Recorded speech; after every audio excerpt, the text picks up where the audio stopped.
Saludos desde la Universidad Nacional de Ingeniería, bienvenidos a una nueva sesión de los coloquios desde la UNI. Reciban el cordial saludo del rector de la universidad, del doctor Arturo Talledo Coronado, así como del director de la Escuela de Posgrado, del doctor Víctor Caicedo Bustamante. Queridos participantes, reciban un cordial saludo desde la Universidad Nacional de Ingeniería. Nos complace darles la bienvenida a los coloquios organizados por nuestra Escuela de Posgrado, una iniciativa que busca brindar a los profesionales, especialmente a los educadores, actualizaciones sobre los últimos desarrollos tecnológicos. Bienvenidos sean todos. Bienvenidos, quien les saluda, Guillermo Ruiz Guevara, a cargo de los coloquios desde la UNI, intercambiando experiencias, promoviendo el empleo de la tecnología y en el propósito de hacer de la tecnología el recurso didáctico por excelencia de los docentes en los diversos niveles del proceso educativo. Hoy día revisaremos los avances relacionados a la educación digital, pero también expectativas. ¿Qué se avecina? ¿Cuáles son las herramientas que es imprescindible que estén en el aula? ¿O cuáles son las metodologías? Haremos una mirada de no mucho detalle porque el tiempo se va a hacer muy largo, pero como siempre, recordando que la inserción de las tecnologías es clave en la ruta iniciada hacia la quinta revolución industrial. ¿Y qué vendrá después? En realidad, el proceso de cambio continuo de la educación relacionada a la producción, hoy en día se ha convertido en un hecho de especial atención por todos, desde el lado de los gobiernos, cualesquiera que sea su característica, y desde el lado de la población, de los padres de familia preocupados por el futuro de sus hijos, de los docentes interesados en que se formen ciudadanos aptos para el desarrollo de sus sociedades. Y en esta convergencia, pues, por lo menos en el propósito, buscar que las rutas sean llevadas de la mejor manera posible y lograr que nuestros estudiantes alcancen las competencias deseadas para su desempeño. La quinta revolución industrial será mucho más exigente de lo que ahora estamos viviendo en cuanto a competitividad por los mercados, en cuanto a disponibilidad de habilidades en las personas. Y tenemos esta imagen que ya se empieza a hacer repetitiva en las aulas. El tratamiento de datos a través de hologramas, y me voy adelantando a lo que pondremos hoy énfasis, repasando que la educación digital es más que un componente del proceso educativo. Cuando hablamos de los laboratorios de física, de química, o acaso de los recursos en las escuelas para las actividades deportivas, todos son componentes al interior del proceso educativo, que en el ejercicio de cada individuo se convierten en recursos más allá de la escuela. Pero en el caso de la educación digital, en el caso de lo digital, encontramos que es transversal, incluso ya desde el vientre materno hasta la educación continua, porque lo digital es un instrumento que está presente en todos los actos de la circunstancia humana, la seguridad, el mero hecho de tomar acaso un puntero para escribir en el móvil, en la tablet, la tarjeta que utilizamos para ir al banco, para identificarnos. Hoy día ya existe la firma electrónica disponible para cualquier ciudadano en su DNI y así sucesivamente. La educación digital no es únicamente el proceso formal de las aulas escolares o universitarias, sino que lo digital está presente en distintos aspectos de nuestra vida y aprendemos a utilizarlo. Entonces, más que la tercera o cuarta revolución industrial, más que el hecho de aprender a utilizar una microcomputadora de escritorio, o más que el hecho de integrar información, es lo que se avecina en el empleo del recurso digital para engañar, para afirmar, para sanar, para defenderse o en cualquier otra circunstancia, antes de la escuela o después de la escuela. Entonces, ante este hecho, ante este acontecimiento que ha tocado vivir a nuestra generación, la gran pregunta que surge es: ¿y qué dejaremos? ¿Cuál es el legado? ¿Cuál es el acto formativo para que los ciudadanos digitales tengan el alcance que la teoría suscribe? Bueno, Educación veamos esto. digital. Esta frase se está popularizando y nos describe un camino iniciado, una transformación de lo que hoy se reconoce como proceso educativo. La educación es el proceso de transformar seres humanos y lo digital corresponde al ámbito de las tecnologías de la información que le darán soporte y entonces tenemos un proceso educativo asistido por las tecnologías de la información. Pero, señores profesores, tengamos cuidado al tratar el tema. Por ejemplo, educación virtual, confusión total. No se transforma lo virtual, no se transforma la réplica ni la simulación. Esos no son seres humanos. Entonces, cuidemos el lenguaje. Los educadores somos auditores del lenguaje. Sí es correcto hablar del proceso de educación digital. Es incorrecto referirse a la educación virtual. Eso no es pedagogizable. Usar lo virtual, sí, en la enseñanza, mas no en el aprendizaje. La enseñanza puede ser virtualizada porque el docente hace uso de recursos como hologramas, imágenes, videos, pero el aprendizaje opera en el cerebro, en seres reales, es mensurable, se aprende o no se aprende. El aprendizaje tampoco es virtual. Entonces, hacia una educación digital, la transformación de la escuela es un camino iniciado. Educadores, todos tenemos el rol de conseguir una educación de mejor calidad asistida por las tecnologías de la información. A partir de lo descrito, encontramos entonces que hay herramientas de reproducción y herramientas de simulación. Tengamos claros estos dos conceptos porque convivimos con ambos. Y bueno, en la escuela ambos también están presentes, en la universidad, en la actividad profesional. Pero cada uno de estos conceptos tiene su espacio. Entonces, cuando nos referimos a la educación digital versus la educación virtual, ubiquemos cada concepto en su real dimensión. En el caso de la educación digital, podemos referirnos a las aulas tal como las hemos conocido, a las aulas en donde se reproducen videos, en donde se trata objetivamente con una reproducción de la realidad, y en las aulas llamadas virtuales son hologramas, básicamente, son reproducciones, simulaciones, básicamente simulaciones. Hoy en día muy efectivas, por cierto, y más aún con las herramientas de realidad aumentada, realidad disminuida. En fin, hay varios tipos de realidad hoy gracias a la simulación, gracias a la virtualidad. Pero la simulación no puede estar al interior del cerebro. Es la reproducción lo que acontece al interior del cerebro. Por eso es que hay que separar estos dos conceptos que coexisten, pero cada uno tiene su específico ámbito de realización. Ahora bien, tenemos que repasar cuánto hemos avanzado porque al portas de terminar la cuarta revolución industrial e iniciar la quinta, ¿cuál es el diagnóstico en las escuelas, en las universidades, para reformular los currículos y ver hacia dónde nos dirigimos? Repasemos lo acontecido hasta la fecha.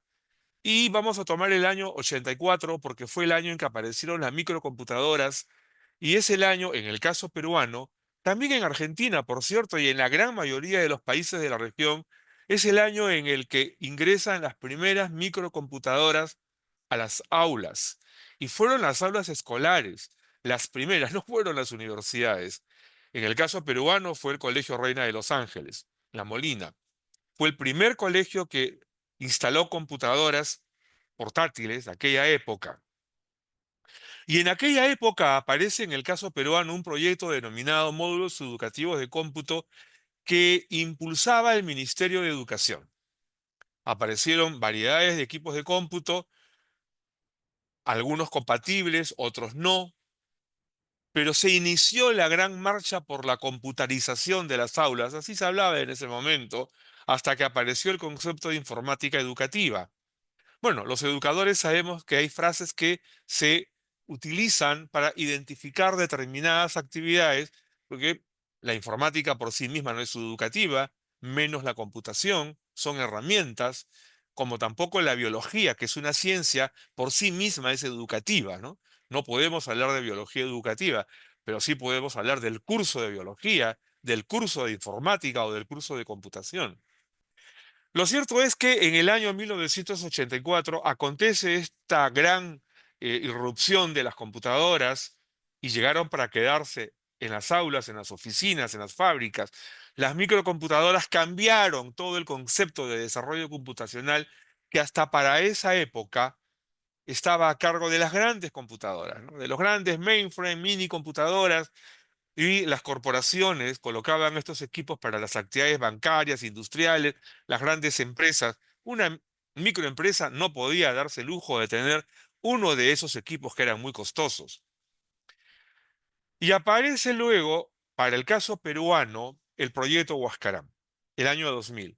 Pero, ¿qué es lo que pasó? ¿Acaso desde la década del 80 hasta la década del 2000 no evolucionó, no hubo un intermedio, no hubo algo al centro? Lo que ocurre es que en la década del 90, en el caso peruano, como que se congeló de alguna manera un proyecto específico dedicado a la computación. Y no fue el Ministerio de Educación el que instalaba computadoras en los colegios. Era lo que en aquella época se denominó el Ministerio de la Presidencia, que ya no existe. Entonces, hablar de un proyecto educativo en específico para las aulas escolares, ya sea desde el lado de las entidades estatales o privadas, no fue para esa época un ejercicio sistematizado. Ingresaban las computadoras a las aulas, sí, pero en el caso de los colegios particulares eran iniciativas privadas y en el caso de las entidades del Estado, desde el Ministerio de la Presidencia, pero no como un acto formal del currículo. Luego, con el proyecto Huascarán, sin embargo, sí, se reinicia ya una atención específica del ingreso de las aulas, a las aulas de las computadoras, pero también del Internet. Fue el primer momento que se le da un espacio debidamente organizado para el Internet en las aulas. Y lo primero que se hizo en las zonas rurales fue instalar Internet satelital. Hubo un proyecto que facilitó que en aquella época se instalara esta clase de tecnología y con una inversión importante que ahora ya la vamos a precisar. Por ahora estamos viendo qué proyectos aparecieron para esa época desde el año 1984, ¿no? Hacia fines de los 90, creo que sí es necesario rescatar que hubo una iniciativa, 97-98, siglo pasado, que se llamó Robótica Educativa. Esto sí fue un proyecto debidamente sistematizado que trajo nuevos conceptos a las aulas escolares y sobre todo el concepto de integración curricular.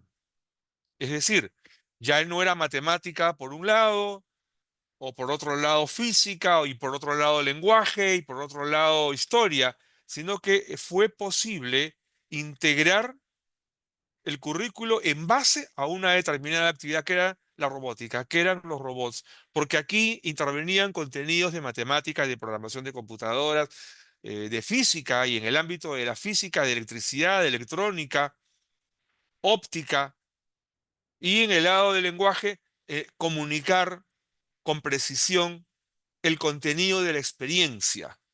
¿no? Entonces, fue un proyecto bastante importante, creo que facilitó la comprensión del empleo de la tecnología en las aulas. Y esto se expandió hacia las universidades y se utilizaron estos equipos como aprestamiento en muchas universidades, en facultades de mecánica, electrónica, ciencias para el capítulo acá, para que los estudiantes pudieran comprender los conceptos de mejor manera para ir luego hacia conceptos de mayor complejidad. Pero apareció luego un proyecto muy importante que tuvo un gran impacto no solamente en Perú, en realidad en distintos países de la región, en la OLPC, la One Laptop per Child. Interesante, creo que fue Uruguay el país que mejor lo hizo en el ámbito de la región por una variable muy importante. El primer paso fue capacitar maestros. Así fue. Se tomó mucho cuidado en capacitar maestros y generar recursos didácticos utilizables en la tecnología de las OLPC y en la tecnología de conectividad Mesh, que para ese entonces fue el recurso de conectividad que se utilizó para potenciar el Internet.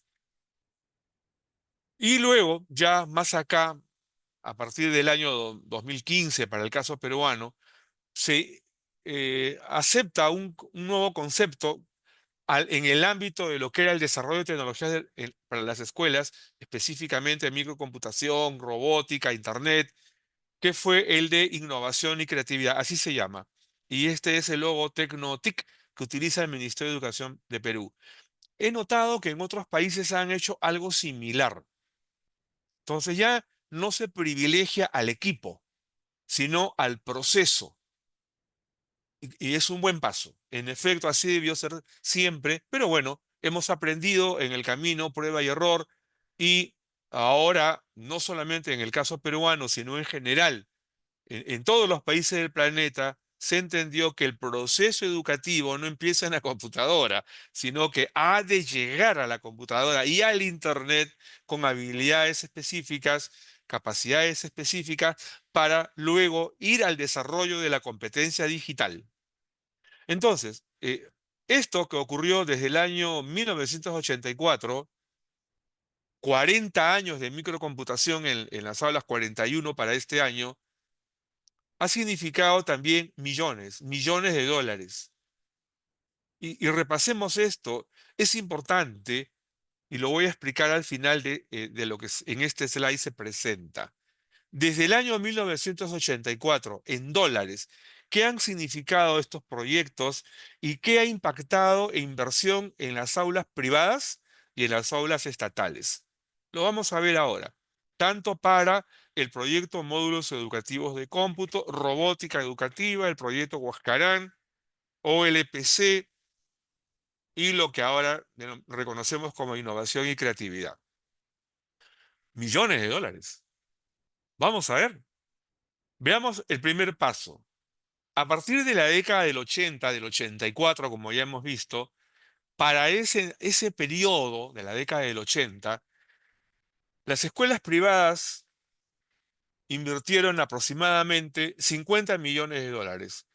Quiero advertir que no hay cifras exactas, porque muchas de las computadoras que ingresaron a las aulas, tanto en el sector estatal como en el sector privado, han llegado de diversas fuentes. En el caso de los colegios privados, inversión del promotor y en algunos casos de los padres de familia. Y en el caso del Estado, también padres de familia en menor cuantía, pero también de algunas organizaciones que han contribuido a que ingresen computadoras a las aulas. No solamente ha sido presupuesto del Ministerio de Educación, pero en el caso de las aulas estatales, para esa temporada de la década del 80, fueron aproximadamente 65 millones de dólares.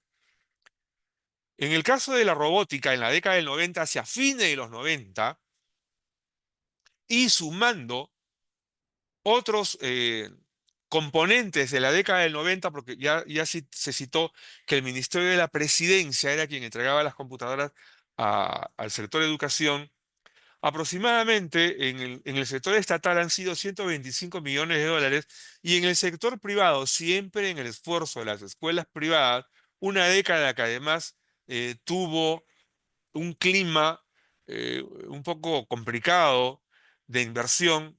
Los colegios privados invirtieron aproximadamente 35 millones de dólares.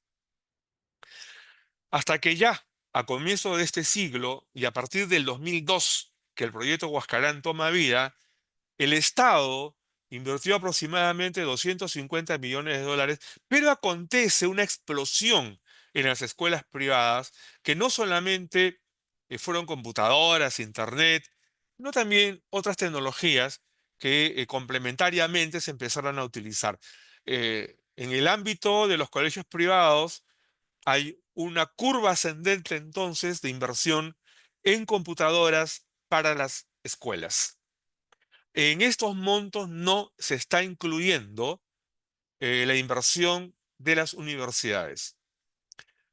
Bien, entonces ya tenemos que en esta década, en la primera década de este siglo, a partir del año 2002, el sector privado invirtió aproximadamente 320 millones de dólares y el sector estatal 250 millones de dólares.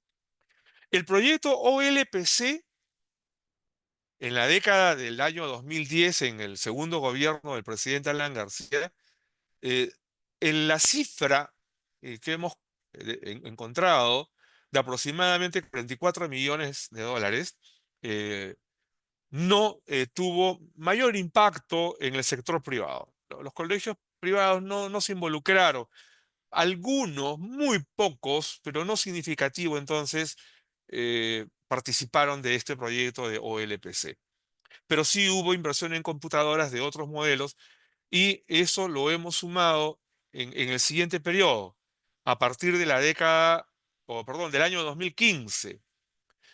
Explotó esto y hemos encontrado inversiones del orden de los 800 millones y en el ámbito estatal del orden de los 1.200 millones. Ahora, acá estamos citando únicamente computadoras. Falta el costo eléctrico, internet, mobiliario, planilla. Falta eso. Entonces, estamos viendo que si bien en el sector estatal en 40 años se han invertido aproximadamente 1.500 millones solamente en equipamiento y en el sector privado aproximadamente 1.200 solamente en equipamiento. Entonces, si a eso le sumamos mobiliario, mantenimiento, insumos, planilla de docentes, energía eléctrica, bueno, estamos superando los 5.000 millones largamente. Y la pregunta es, ¿el retorno a esa inversión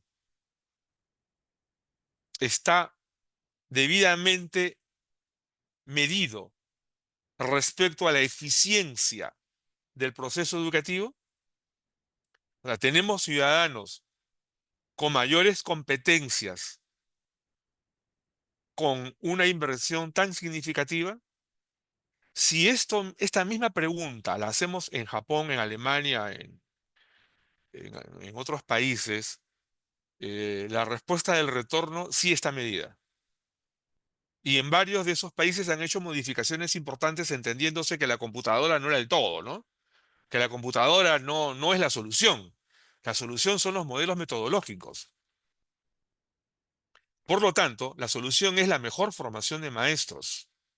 Por lo tanto, el quehacer de respecto de la tecnología de la información en las aulas, el retorno es proporcional a la calidad docente. Y otros factores que vamos a ver en los próximos slides. Entonces, tenemos una inversión sobre la cual es necesario algunos estudios y tesis. Los invito a los amigos de las universidades que nos puedan estar acompañando el día de hoy para conocer el retorno de la inversión en poco más de 40 años en tecnología de información. Y entendiéndose que no es que las computadoras sean malas o buenas, ¿ah? Sino cuál es el aprovechamiento, el adecuado aprovechamiento, el perfil de los docentes asociado al empleo de esta tecnología. Y esto lo vamos a empezar a responder a partir de los siguientes slides. Porque en el currículo escolar, ¿qué es lo que se gestiona? En esta década primera, del 1980, hemos usado acá tres quinquenios, del 80 a 1995. Ofimática, básicamente. Hojas de cálculo, procesadores de texto, y apareció la multimedia, ¿no? Esto es lo que prevaleció para aquel momento, y esto era lo que más se utilizaba en las aulas escolares. A partir del año y puntos suspensivos porque esto llegó y se quedó. Se sofistificó, mejoraron los procesadores de texto, las hojas de cálculo, los diagramadores, la multimedia. Todo eso ha ido mejorando a través de los años, pero llegó a las aulas y se quedó en las aulas. A partir del año 1997 tenemos el concepto de integración de contenidos. ¿Por qué? Ya lo cité, porque con la robótica llegó a las aulas escolares el concepto de la integración de contenidos y los cursos proyecto, que hasta ahora se siguen utilizando, ¿no? Y que cada vez han ido perfeccionando. A partir del año de 2010, ya con la invasión de Internet, ya con la presencia masiva de Internet y de la utilización de recursos audiovisuales disponibles en Internet, se convierte en otro componente que impacta en las aulas y en el quehacer con los estudiantes. Y a partir de los 2020 ingresa la videoconferencia que ya existía. Ingresan las plataformas e-learning, ¿no? El LMS, los sistemas de gestión del aprendizaje, las siglas en inglés. Y en muchos colegios fue obligación porque recordarán que la pandemia exigió el empleo de estas herramientas para que el servicio educativo se sostenga. Y con eso descubrimos, para el año 2020, que a pesar que ya habían transcurrido 3 décadas de computadoras, de internet, pues la gran mayoría de profesores tuvo que aprender sobre la marcha a utilizar estas herramientas con mayor eficiencia para convertirlas en un recurso didáctico, ¿no? Y eso es evidente no solo para el caso peruano, sino para la gran mayoría de países, incluyendo países europeos, ¿no? Países de Asia, en donde la tecnología estaba presente y en donde había especialistas que la utilizaban muy bien, pero que no eran la totalidad de docentes, ¿no? En otros países como el nuestro, en varios países de la región sudamericana, no habían tantos especialistas y la mayoría de docentes tuvo que aprender sobre la marcha cómo utilizar esta tecnología. Tecnología que, sin embargo, en el sector empresarial, en el sector de oficinas, ya estaban siendo utilizados. Y ahora se utilizan mejor, porque la mayoría de personas han tenido que aprender a utilizar las plataformas de videoconferencia y las plataformas de, en inglés decimos e-learning, ¿no? Los sistemas de gestión del aprendizaje. Y acá me detengo un instante para hacer una señalización. Durante los 2 años de pandemia en impacto total, ah, hubo mucho empleo de estas herramientas. Terminadas las pandemias, se cancelaron los contratos, se dejaron de utilizar. Sin embargo, el teletrabajo en todas sus modalidades ya es una actividad que se incrementa cada vez más en las empresas, también en el gobierno. Y cada vez que hay algún acontecimiento especial, en el caso de Lima recientemente, en general en el país hubo una circunstancia social que obligó al Ministerio de Educación a reeditar la educación en línea en todas las escuelas peruanas durante varios días. Pero los profesores habían apagado los sistemas de gestión del aprendizaje, los habían desconectado, no se habían seguido utilizando, y las plataformas de videoconferencia también, ¿no? Tuvieron que volver a instalarlas. creo que allí tenemos que repensar qué estamos haciendo en las aulas y tener en cuenta que la práctica del uso de videoconferencia y de sistema de gestión del aprendizaje es una práctica afín a lo que acontece hoy en día con el teletrabajo. Entonces, es necesario que en las aulas escolares esto no se abandone. De pronto, no se utilizará todos los días, pero sería interesante tener en cuenta que al menos un día a la semana sea una actividad de manera que los estudiantes se familiaricen con estas herramientas, porque cuando vayan al mundo laboral, las van a encontrar y las tienen que utilizar bien. ¿Qué más hemos encontrado? El año anterior hubo un gran impacto de la robótica remota, del Internet de las cosas, de la sensórica en general y de la inteligencia artificial. Estas herramientas han llegado a las aulas para quedarse allí, a las aulas de educación básica escolar, a las aulas universitarias y a toda la actividad productiva en general, de todos los países. Entonces, estas cosas que han llegado para quedarse en las aulas tienen que ser debidamente insertadas en el proceso educativo. ¿A cargo de quién? De los educadores. Entonces, veamos qué universidades ofrecen especialización en informática educativa, porque no podemos hablar de expectativas si esto no está debidamente acondicionado. Desde el año 84 ingresaron las computadoras a las aulas, gran inversión, pero tuvieron que pasar más de 15 años, llegar el 98, para que una universidad peruana en la Facultad de Educación cree la especialidad de informática educativa. Esta universidad, en el caso peruano, ya no está funcionando, pero fue la primera que lo hizo. Luego lo hizo la Universidad de Enrique Guzmán Ibai hasta ahora y tiene incluso ya una maestría en la materia. La Universidad Peruana de Ciencias Informáticas, más recientemente, estamos hablando ya del 2010 aproximadamente, la Universidad Nacional Intercultural Fabiola Salazar Leguía, la Nacional de Cajamarca a escala de segunda especialidad, igualmente la San Martín de Porres, y luego he encontrado que hay unas 3 universidades más que en segunda especialidad tienen esta opción de informática educativa. Y hay una privada, la Universidad Particular San Ignacio Loyola, que también tiene la especialidad.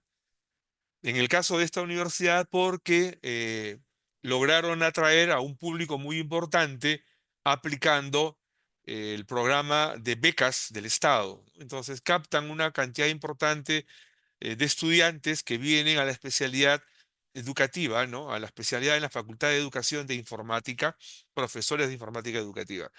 Este es el escenario. Es decir, no todas las universidades peruanas en las facultades de educación tienen la oferta de esta especialidad. Y sin embargo, es transversal su empleo en las escuelas hoy en día, porque no es únicamente la especialidad de tecnología y ambiente, sino que en todas las áreas se utiliza la informática, se utiliza el Internet. Y ahora también la inteligencia artificial, el chat GPT y muchas otras herramientas. Este video, antes de continuar. El desarrollo de la sociedad digital obliga a que la educación modifique también el modelo de cómo hacemos las cosas en las aulas, en general la gestión académica. Y para eso necesitamos que los educadores se involucren. Es urgente que ellos colaboren con el proceso de transformación digital, sobre todo a portas de la transformación cuántica que se avecina. Señores profesores del país, están invitados a especializarse en el empleo de la tecnología digital en la gestión educativa. Sí, nuestra generación vivirá intensamente el empleo de la tecnología digital. Este es el escenario, esta es la realidad y es por esa razón que en el caso de la Universidad Nacional de Ingeniería hemos optado por ofrecer este diplomado. Tecnología digital y gestión educativa. Es una universidad especializada en temas de ingeniería, de ciencias, de arquitectura, pero hemos visto por conveniente que este diplomado esté tanto disponible para los educadores de la misma universidad como también para los educadores en general. ¿Y por qué razón? Porque es necesario evaluar adecuadamente los recursos computacionales de Internet, de la inteligencia artificial hoy en día. Y entonces, en este diplomado, en el primer semestre, se revisan, se identifica la disponibilidad de tecnología digital para dar soporte al proceso educativo, y en el segundo semestre se evalúa y ejercita la aplicabilidad, no solamente como recurso de enseñanza, sino su aplicación para el impacto en el aprendizaje.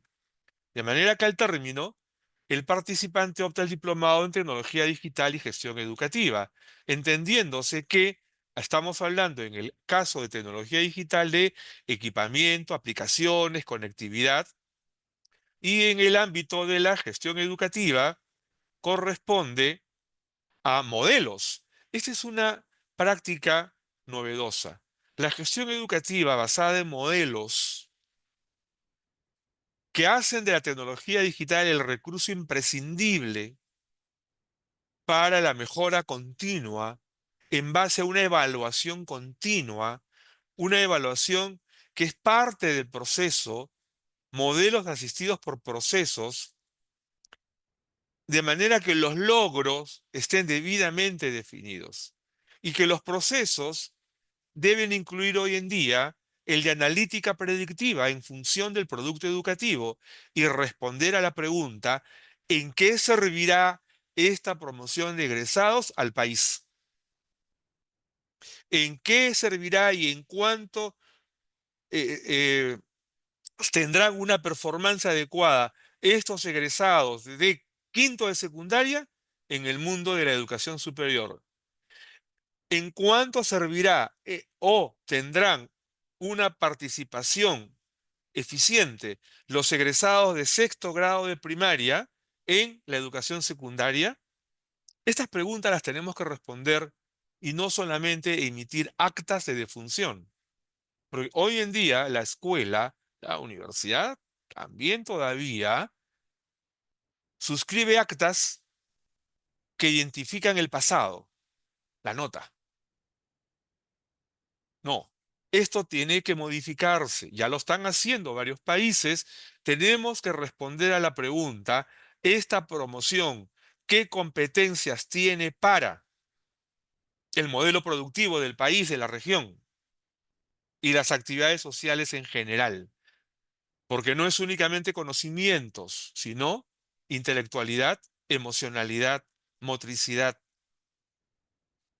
Entonces, a partir de este concepto es que la gestión educativa adquiere una dimensión absolutamente diferente a la que se ha practicado hasta las décadas inmediatas anteriores.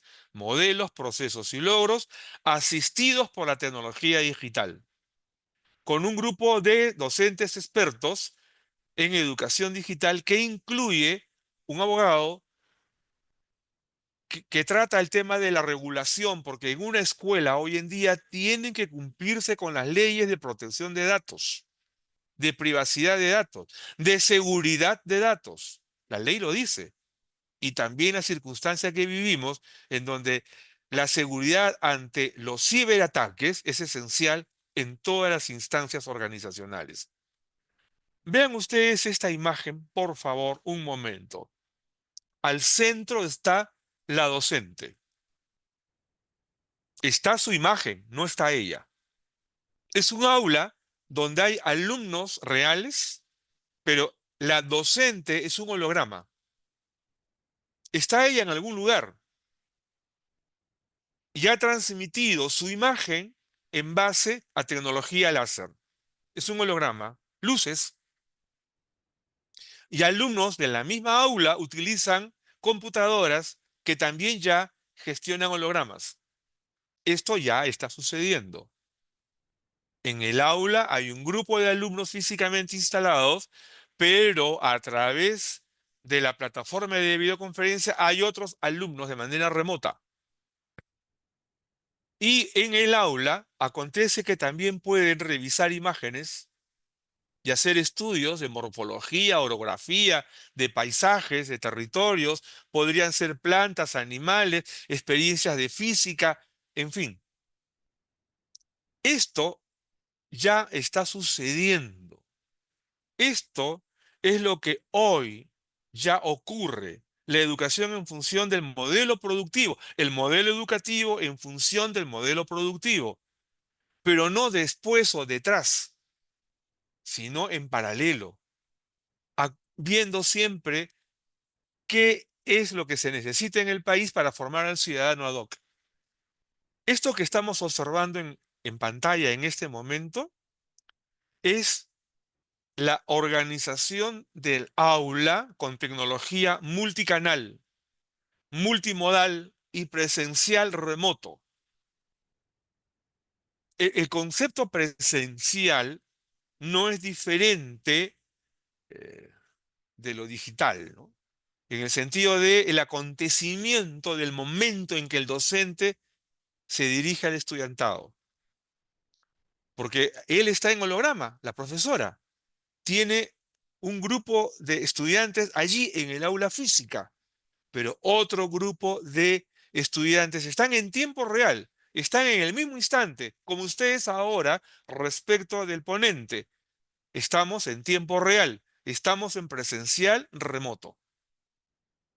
Y es multicanal porque pueden utilizar una plataforma de videoconferencia, una plataforma del canal de YouTube o de Facebook o de cualesquiera de las otras veintena de plataformas que hoy en día están disponibles en el mercado. Y es multimodal.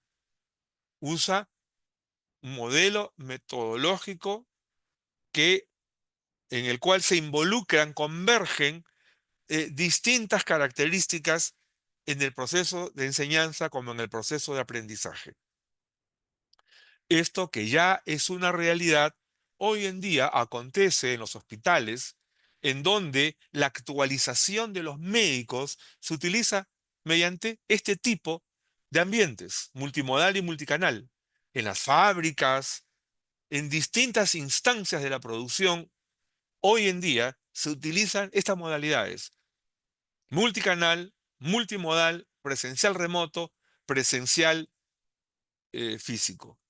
Entonces, si esto acontece en el mundo productivo y esta tecnología está disponible en el mundo educativo, pues especialicémosla, porque no podemos renunciar a esto. Llegó y no vamos a apagar la luz, no se va a apagar Internet, no va a dejar de evolucionar la inteligencia artificial, cada día más sofisticada y cada vez más utilizada por la mayoría de agentes que producen. Entonces, esto que ya ocurre, en donde las imágenes están a un clic de distancia, es algo que ya se hizo realidad. Entonces, tenemos que advertir qué es el holograma como recurso didáctico. Esto que ven ustedes en pantalla ahora ya existe también, ¿no? Estamos tocando, entre comillas, órganos del cuerpo humano y se puede hacer un estudio pormenorizado y son hologramas, ¿no? Es luz, son juegos de luz. Pero esto ya se utiliza, por ejemplo, en los espacios clínicos. Hoy en día una radiografía es un holograma. Entonces los médicos pueden ver en el detalle nanométrico la ocurrencia de una vértebra, de una vena. Esto ya existe. Esto ya está disponible en el mercado clínico.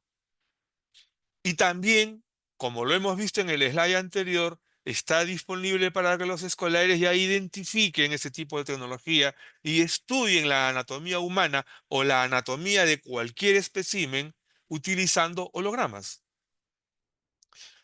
En arquitectura, en urbanismo, ya se utilizan esta clase de hologramas. Y esta clase de hologramas también están disponibles a escala escolar para simular escenarios. Ya existe la computadora holográfica. ¿Y por qué están demorando la incorporación al mercado? Pues porque los costos van a caer, ¿no? Una cosa es vender un pequeño equipo con su chip y su circuito electrónico, pequeño equipo al fin de cuentas, pero ya no hay monitor. El monitor es un haz de luz. Entonces, el régimen de costos y de utilidades en la industria se va a modificar tremendamente. Está demorando la salida masiva al mercado, pero este recurso ya existe. Los prototipos ya dejaron de ser solamente prototipos, ya existen estos equipos, solo que todavía no están en producción masiva. En cualquier momento va a ocurrir. Entonces la pregunta es, ¿nos estamos preparando para este acontecimiento que ya está disponible para los ejércitos, para los hospitales? En China acaban de inaugurar un hospital absolutamente digital. No es verdad que no haya médicos, ¿ah? Por ahí he visto un video que está circulando. Sí hay médicos. Lo que ocurre es que los médicos también a- acuden en holograma, en muchos casos, ¿no? No en todos. Pero ya existe el teclado holográfico, pues. Teclado de luz. Esto también ya está disponible. Y ahí tienen ustedes el equipo que provee la luminosidad que se convierte en el teclado. Y esto llega al móvil holográfico. Ahí está el móvil holográfico, una pulsera que irradia la luz. Ahí están todos los componentes de un móvil tal cual ustedes conocen y que utilizan hoy en día. Y estos móviles emiten una luz, hay una tecnología Arduino que se llama, que es la misma que se utiliza en los punteros láser, ¿no? En el control remoto del televisor, tecnología Arduino. Está disponible. Esto va a abaratar mucho la tecnología, pero la va a hacer más sofisticada y va a estar en el bolsillo de los escolares, que ya lo está, ¿no? Pero por ahora todavía con recursos físicos, pronto va a ser con recursos holográficos. Y el gran salto que se aproxima es la computación cuántica. Esta imagen que está en pantalla ahora es un gran computador de IBM cuántico de extraordinario potencial, muy caro como para que vaya a una escuela, sí, pero ya existen estas computadoras portátiles cuánticas. Este es el año internacional de la ciencia y tecnología cuántica, 2025, y ya aparecieron las primeras computadoras portátiles cuánticas. Este es un equipo que toqué en una visita que hizo el proveedor a la Universidad Nacional de Ingeniería, que pronto anunciará la inauguración del primer laboratorio de tecnología cuántica en Perú. Los países de Sudamérica ya han empezado a dotarse de esta clase de equipamiento, ¿no? Este es el modelo de equipo portátil. Hay varios modelos, con distintas potencialidades. Todavía hay un perfeccionamiento que tiene que ver con almacenamiento, pero todo lo que es velocidad de procesamiento y volumen de procesamiento es extraordinariamente increíble si tuviéramos que compararlo con las computadoras digitales que ahora utilizamos. Esto va a provocar una revolución extraordinaria en velocidad, en precisión, en volumen para el tratamiento de datos, ¿no? Entonces, imagínense ustedes el escenario de Internet de las cosas y de sensórica, de inteligencia artificial y de computación cuántica. Es ahorita, es ahorita. Los chicos que salgan de la secundaria en el 2030, que han ingresado este año, van a vivir ese mundo. Los chicos que ingresaron este año en la universidad van a salir para la época en que esto va a ser intenso. Entonces, los docentes tenemos pues la obligación de hacer una reformulación urgente de los currículos de formación de docentes, porque no todos los currículos de formación de docentes han hecho suyas estas tecnologías, ni los modelos metodológicos que propicien que estos educadores que están ahora en aulas, cuando salgan, puedan apropiarse de la tecnología y aprovecharla como recurso didáctico. todavía hay un largo camino que recorrer para la industria de contenidos. El concepto portales de contenidos ya existe, pero ¿cuántas cosas hay ahí adentro disponibles, accesibles, asequibles? Veamos, los portales de contenido nos dan una serie de ventajas, ¿no? Se dice ubicuidad. Yo estoy acá en un lugar de Lima y puedo entrar a un portal que está ubicado probablemente, puedes saber, en Bruselas, ¿no? ¿Y cuál va a ser el costo por hacer eso? Mi computadora es casi inexistente. La facilidad, gracias a las velocidades de Internet, ¿no? Hoy en día un dato viaja de un móvil al otro en un instante, ¿no? En un nanosegundo. Igual la velocidad de búsqueda desde cualquier computadora hoy en día es bastante eficiente. Y hay múltiples opciones. Todo lo que ven en Slide es realidad. Infinidad de temas disponibles, actualizaciones constantes, acceso democratizado, acceso a contenidos en múltiples idiomas. Google acaba de inaugurar una herramienta donde si Guillermo Ruiz, que habla en español, quiere que los coloquios de la UNI sean escuchados en Alemania y los escuchen en alemán, es totalmente posible. Hay una herramienta llamada Webex que ya lo hace algún tiempo, que es el estándar de videoconferencia en Estados Unidos, en las universidades. Acá no veo que haya mucha difusión de Webex, pero bueno, Google ya adoptó una herramienta similar. Tenemos entonces acceso a contenidos en múltiples idiomas que se pueden traducir en un tris y una increíble posibilidad de interacción. ¿Qué ha permitido esto? La movilidad, un concepto muy utilizado últimamente, ¿no? La movilidad de la gente, no importa dónde estés, no te preocupes, de la gente que produce o de la gente que estudia, o de la gente que gobierna, ¿no? La movilidad. La creación, ¿no? Se pueden hacer infinidad de múltiples creaciones manejando datos. Dependerá del criterio de la habilidad intelectual y de conocimientos del usuario. Y la evaluación. Y la evaluación vista de dos maneras. El contenido que produzco, su calidad, su disponibilidad, y si soy educador, de lo que produjo el estudiante. Las estrategias de evaluación tienen que modificarse. Entonces, esto que surge de los portales de contenidos que se utilizan no solamente para el mundo académico, ¿no? En general, en el mundo industrial, en el mundo de servicios, contenidos de vivienda, contenido de disponibilidad de taxi, contenido de disponibilidad de pizzas, ¿no? De servicios médicos, todos son portales de contenidos hoy en día. Vean este video, por favor.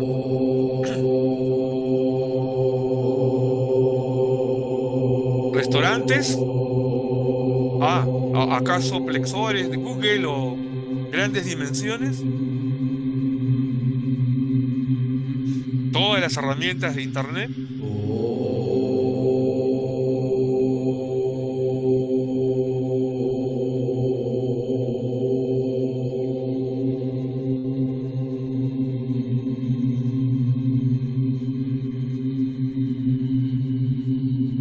$10 millones vista la Tierra, 100 millones de kilómetros vista la Tierra, 1 billón de kilómetros, 10 billones de kilómetros. Esto es una simulación. Esto sí es virtualidad. 1 año luz, 10 años luz,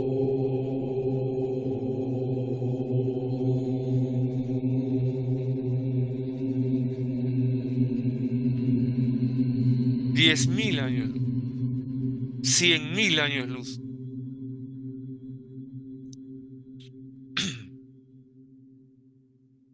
Y aparecen los nombres de las distintas galaxias.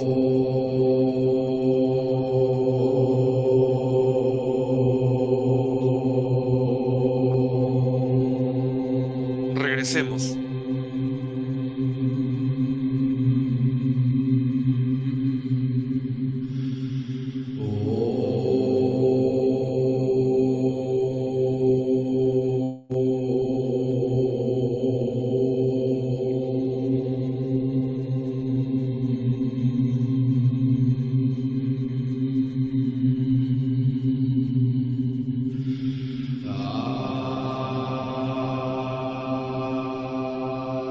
un rostro sonriente, ¿no? Pero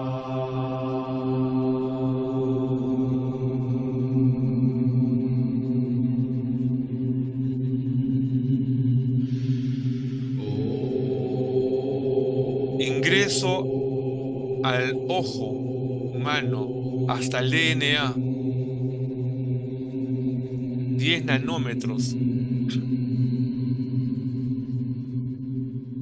100 picómetros, más pequeño que el nanómetro.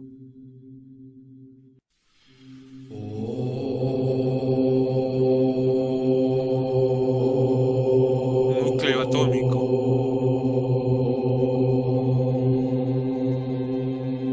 Los quarks, que son los más pequeños que el átomo.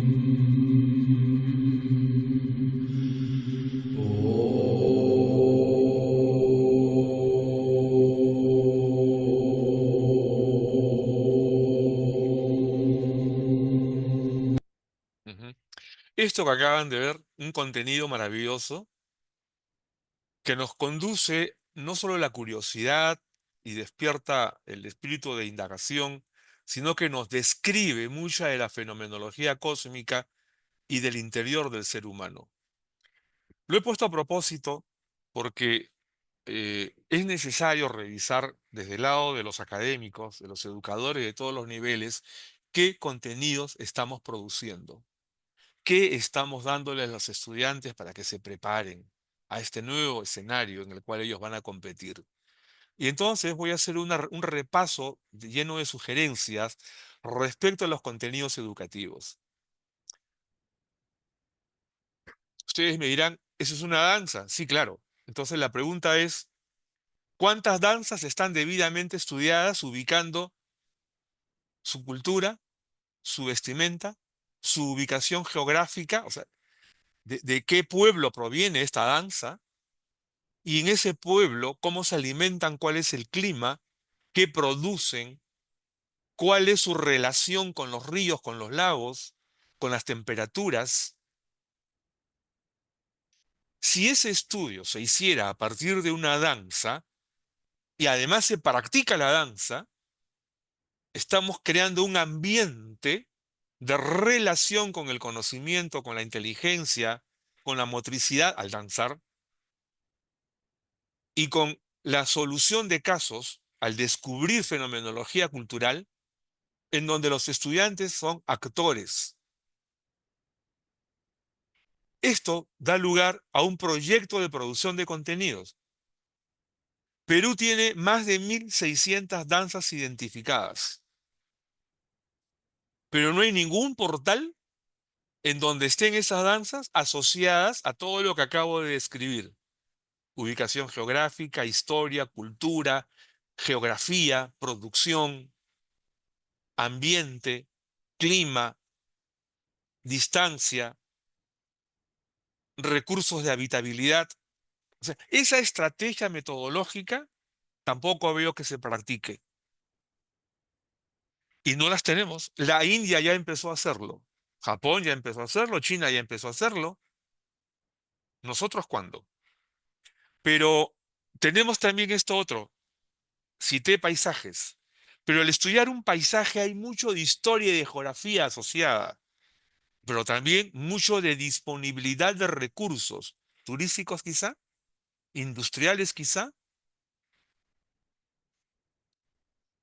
y, ¿por qué no?, los laboratorios de física, de matemática, de química, de biología, con experimentos disponibles como contenido digital que los estudiantes puedan tomar y aprovechar para que en los laboratorios físicos de física, de química, de biología, de matemática, efectivamente los puedan aprovechar, compartir y hacer experiencias en línea con estudiantes de otros países. ¿Por qué no?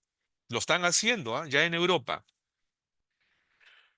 ¿Y por qué no tener contenidos de robótica con experimentos de distinta característica? Porque en el ámbito de la robótica convergen distintas disciplinas. Y algo que todavía no se hace en Perú, a pesar que ya varios miles de colegios tienen esta tecnología. El Ministerio de Educación ha distribuido muchos de estos equipos en muchos colegios del país. Y ya hay una empresa peruana que ya los tiene disponibles también y con una gran cantidad de colegios que la están utilizando. ¿Qué no se está haciendo, por ejemplo? Esto, robótica remota, telerobótica, que en cualquier fábrica hoy en día se hace, pero que nuestros escolares todavía no lo identifican ni comprenden la gran dimensión. Telemedicina, ese sería el aprestamiento a la telemedicina. Y no solamente a la telemedicina, sino a otros aspectos que conceptualmente ayudaría con lo que se llama telerobótica. No he encontrado en la experiencia personal ningún colegio que lo esté haciendo, tampoco ninguna universidad. Pero claro, como los ingenieros electrónicos, robóticos y mecatrónicos saben cómo funciona esto, cuando van al mundo productivo, ahí sí lo hacen. Pero como contenido curricular todavía no lo veo, ya deberíamos empezar a hacerlo. Bueno, me tomo un tiempo para hablarles del programa del Sesqui Centenario de la Universidad Nacional de Ingeniería. Cumplimos 150 años en julio del próximo año, así que ya hemos empezado a celebrarlo. Las actividades de becas, de asistencia técnica, de promoción tecnológica, los coloquios desde la UNI son promoción tecnológica. Estos cursos que son gratuitos, ahí están los teléfonos, pueden ustedes matricularse y se necesitan el certificado, ese es el costo, pero el curso integralmente es gratuito. Estos teléfonos, tomen nota, ahí están, los pueden utilizar, llamar y matricularse averiguando los horarios. Ah, bueno, decirles que la Escuela de Posgrado de la Universidad Nacional de Ingeniería ha inaugurado un conjunto de nuevas maestrías asociadas a las exigencias contemporáneas. Una referida a Administración de Empresas, Convención en Gerencia y Tecnología. Otra que es de Transformación Digital, que es una maestría ejecutiva orientada a la formación de una transformación en la cual en nuestro país estamos muy atrasados. Varios países de la región están en una posición de ranking muy por debajo para competir con países europeos y asiáticos. Por lo tanto, esta es una maestría necesaria para dar un salto cualitativo urgente en el escenario productivo de nuestros países e instaurar el concepto de transformación continua, porque así va a ser. Y la ingeniería de procesos, alineada al éxito empresarial a partir de la gestión de la calidad, asistida por la automatización, por la tecnología de información. Pero el proceso es importante en la escuela, en la universidad, en el hospital, en cualquier fábrica. El proceso es clave el éxito en cualquier gestión organizacional. Y la maestría en arquitectura digital, un nuevo salto, lo que empezó llamándose centro de cómputo hace 40, 50 años atrás, después se llamó el centro de datos, ahora se llama al profesional a cargo el arquitecto digital, con una integralidad de capas tecnológicas que incluyen la interoperabilidad, es decir, el sistema de información ya no es un funcionamiento local, sino que el sistema de información es un funcionamiento que interactúa con múltiples sistemas de información, proveedores, clientes, usuarios, etcétera, ¿no? Un nuevo concepto. Y la maestría en Gobierno y Gestión de la Seguridad Digital. Cada una de estas maestrías forma profesionales para un periodo de muchos años por delante, con especializaciones que no coinciden hacia la otra. Es decir, cada una de estas especializaciones es multidisciplinaria, tocan un tanto de las otras, pero se especializan en un componente de particular importancia en las empresas hoy en día, en los gobiernos también, en las universidades y en los colegios también. Si alguien desea información, Liliana Carranza al 932-432-668. Este video, no se lo pierdan.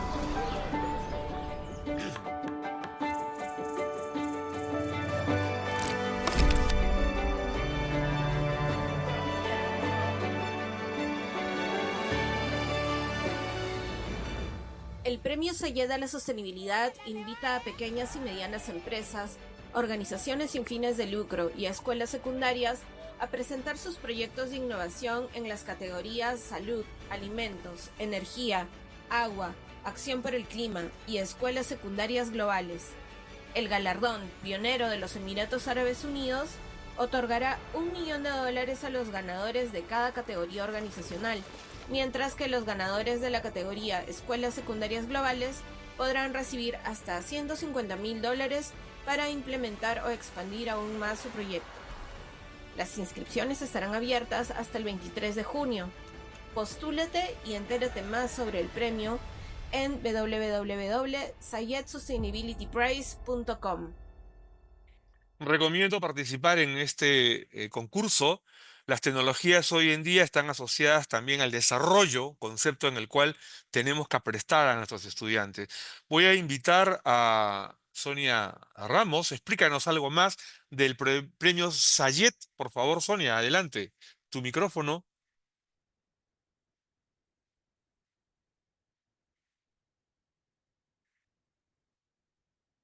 O quizás tenga que dejar de compartir. A ver.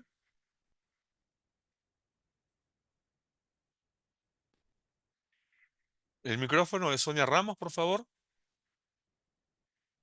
Mesa de ayuda.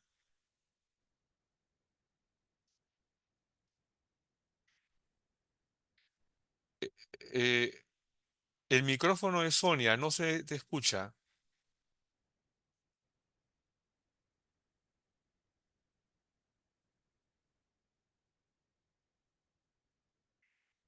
Hay un problema con el micrófono, Sonia, no se te escucha.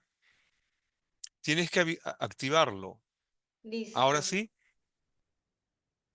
Ahora sí, sí, estaba adelante. bloqueado. Pero muchísimas gracias, Guillermo. Gracias por ayudarnos a difundir el Premio Sayed a la Sostenibilidad del Gobierno de los Emiratos Árabes Unidos. Les compartimos a todos los presentes en este webinar, que agradecemos también a la Escuela de Posgrado y a Guillermo por este espacio, que este es un premio que el gobierno de los Emiratos Árabes Unidos está otorgando a nivel mundial. Tiene un fondo de 5.9 millones de dólares y premia básicamente a ideas, proyectos en diferentes categorías que tienen como finalidad resolver problemas sociales y medioambientales. Estos proyectos son en las categorías agua, cambio climático, energía, salud, alimentación y colegios secundarios globales. En las primeras 5 categorías de agua, cambio climático, energía, salud y alimentación se puede ganar hasta $1 millón para que el proyecto que ustedes tengan, que una ONG o una pequeña empresa tenga, pueda crecer más y lograr un mayor impacto. Y si se postulan como colegio, como un colegio que tiene escuela secundaria, pueden ganar hasta $1 millón para comenzar una idea que ustedes tengan, un proyecto que todavía no esté comenzado, pero que vean que puede tener mucho fruto en lo que son soluciones medioambientales o también de innovación y tecnología, ¿no? Entonces, los invitamos a participar. Yo voy a dejar mi correo electrónico para que ustedes me puedan escribir si requieren más información sobre el premio Seguida a la Sostenibilidad. Y nuevamente, muchísimas gracias, Guillermo, por tu apoyo en la expansión de la información sobre este premio tan importante. Gracias. Oh, gracias, Sonia. Estoy seguro que los amigos de los Emiratos Árabes con este premio no solamente tienen presencia, sino que además es una contribución importante en las iniciativas de impulso a la tecnología e impulso también a la actitud empresarial, ¿no? Que es tan necesaria y tan importante que se vaya forjando en la mentalidad de nuestros estudiantes, futuros empresarios. Bien, entonces ahora para explicarles, a ver, algunas ideas relacionadas a la transformación digital. En la escuela básica, Proponemos desarrollar habilidades de observación y análisis. Esto es urgente. Las habilidades de observación no han tomado la dimensión que debiera ser. Y el que no observa bien no va a analizar bien. Entonces, aquí hay un rol de suma importancia en la escuela básica para ejercitar más las capacidades de observación y análisis de los estudiantes. Están llegando a la universidad, chicos, con incipiente habilidad de observación y análisis.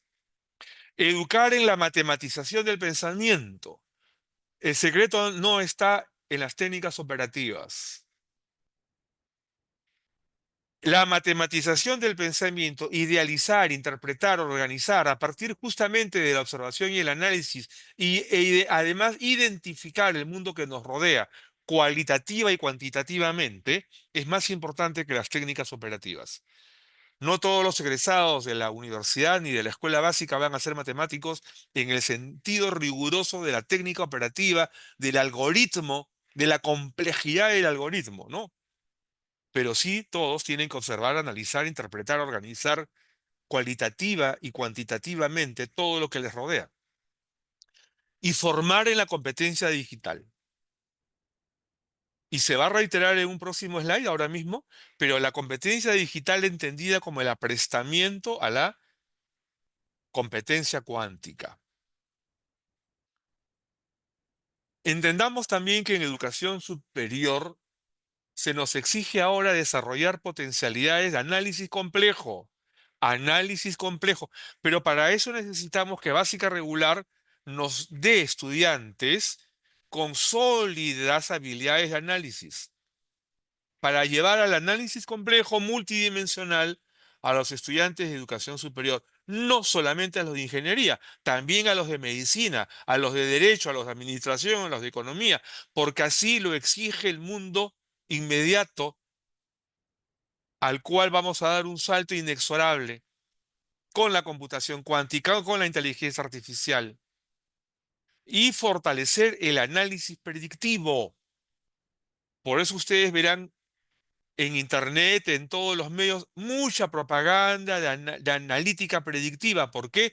Porque en todas las actividades humanas, prever el futuro, hacer futurología, es necesario para prever la escala de competitividad de los gobiernos, de las empresas, de las escuelas, de las universidades, de todos. Y el análisis predictivo se sustenta en el análisis, pues la analítica que se sustenta en la observación. La predictividad depende de eso, de analítica y antes de una buena observación para un buen diagnóstico. Entonces, esto es urgente que acontezca en educación superior para todos los perfiles de todas las especialidades profesionales y formar en una sólida ética. Es muy urgente esto. Entonces, para el desarrollo institucional en razón del producto educativo, hacia esa quinta revolución industrial a la cual estamos asistiendo, capacitar a los docentes en educación digital entendida como el aprestamiento para la educación cuántica y formar maestros que estimulen el tratamiento racional de la información y su aprovechamiento productivo. Los invito al gran coloquio desde la UNI la próxima semana. No se lo pierdan, miércoles 28 y jueves 29 de mayo. Así que la próxima semana estamos de fiesta. Vamos a tener 2 jornadas desde las 6 de la tarde para los usuarios de los coloquios desde la UNI, el enlace ya clásico, y la presidencia del Consejo de Ministros está invitando a 38.000 maestros, veremos cuántos participan, pero igual estamos invitando a todos los decanos de las facultades de educación de las distintas universidades y a funcionarios del sector educación. Quien desee asistir, quien desee acompañarnos personalmente, por favor, en el registro que está en el chat, ese registro va a servir tanto para que tengan el certificado de asistencia al coloquio de la fecha, como también reciban el video de este coloquio, el PPT, y anoten allí si desean asistir personalmente, presencialmente, en forma física, al gran coloquio, donde compartirán con los profesionales que he citado y para alcanzarles la invitación correspondiente. Así que estamos de fiesta. el gran coloquio desde la UNI la próxima semana. Educación digital, avances y expectativas. Hay mucho por hablar, mucho ha quedado en el tintero digital, pero es necesario que empecemos a dar pasos sustantivos en una reformulación de los currículos de formación docente. Hay un salto cualitativo que se avecina, que ya empezó y hacia el cual tenemos que acudir formando ciudadanos para ese nuevo escenario.